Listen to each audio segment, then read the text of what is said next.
आदिवासी शेर आयो, आदिवासी शेर आयो, हम तुम्हारे साथ हैं,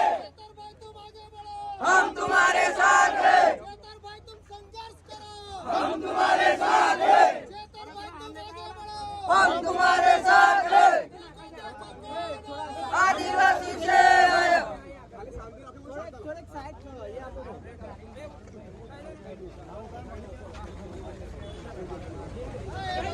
तुम आगे बढ़ो, हम तुम्हारे साथ हैं, भाई तुम आगे बढ़ो, हम तुम्हारे साथ हैं, जेल के ताले टूटेंगे,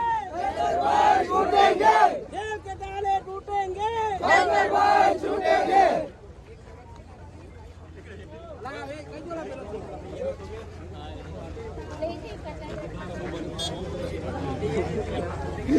थोड़ी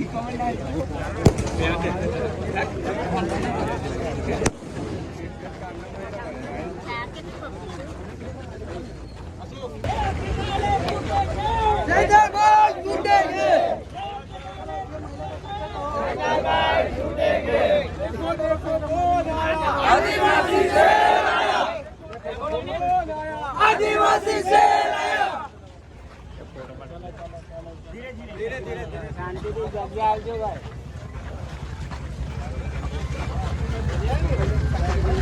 हाँ हाँ बड़ी હવે તિલક વાળા છે, તિલક વાળા છે હવે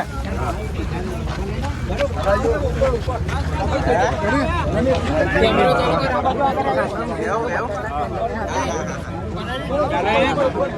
આ બાજુ પાણી જાઓ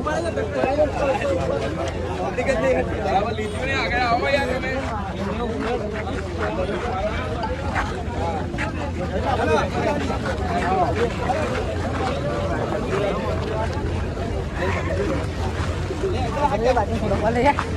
चला खुला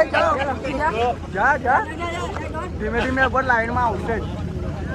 खुला इंटरव्यू चालू થઈ ગયું લે હવે નહીં મેં પડે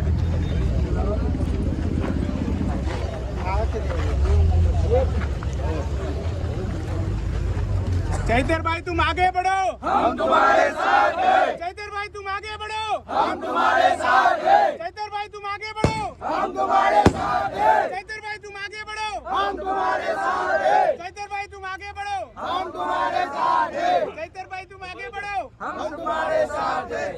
ऊपर जो अपने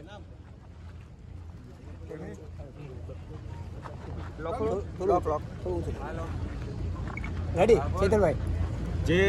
તાલુકાના વિકાસ માટેની એક્ટિવિટીની યોજના હોય છે એમાં જે ગ્રાન્ટ આવે એના આયોજન માટેની કમિટીની બેઠક હતી અને બેઠકમાં ધારાસભ્ય તરીકે મેં હાજરી આપી અને હાજરી આપ્યા બાદ જે વેપારીઓને કોન્ટ્રાક્ટરોને એમાં સભ્ય તરીકે જે લેવામાં આવ્યા એના એ બાબતે લઈને બોલાચાલી થઈ ઝપાઝપી નાના બાબતે થઈ તો આવી સામાન્ય બાબત હોવા છતાં મેં પણ સામે ફરિયાદ આપી સૌથી પહેલાં ફરિયાદ મેં આપી એને ગ્રાહ્ય રાખ્યા વગર મને એરેસ્ટ કરી અને 307 જેવી ગંભીર કલમો લગાવીને મને 80 દિવસ જેટલી હમણાં જેલમાં રાખવામાં આવ્યો હતો ત્યારે નામદાર હાઈકોર્ટે જે જામીન આપ્યા છે જામીનને એમના આવકારીએ છે સાથે સાથે જે વિપક્ષમાં ધારાસભ્ય હોવાના નાતે વારંવાર પોલીસના આઈપીએસ અધિકારીઓ અને ભાજપના કેટલાક નેતાઓ અમારો અવાજ દબાવવા માટે વારે ઘડી અમારા પર ખોટા કેસો કરીને અમને દબાવવાની વાત કરે છે ત્યારે આ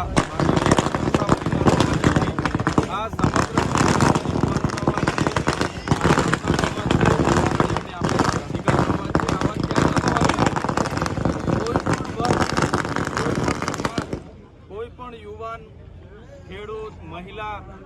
કે વિદ્યાર્થીઓની શિષ્યવૃત્તિની બાબત હોય મનરેગાના ગોટાળાની વાત હોય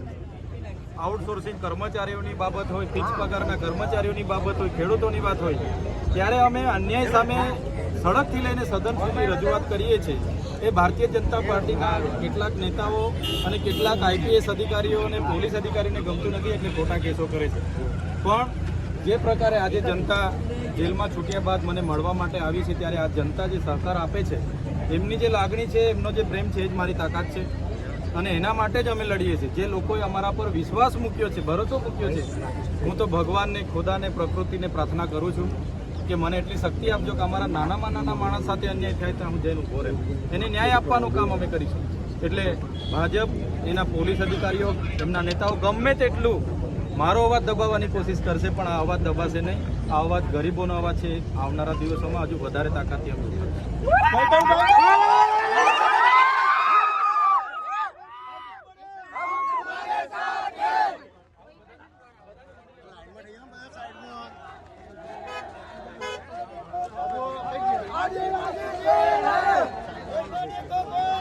આદિવાસી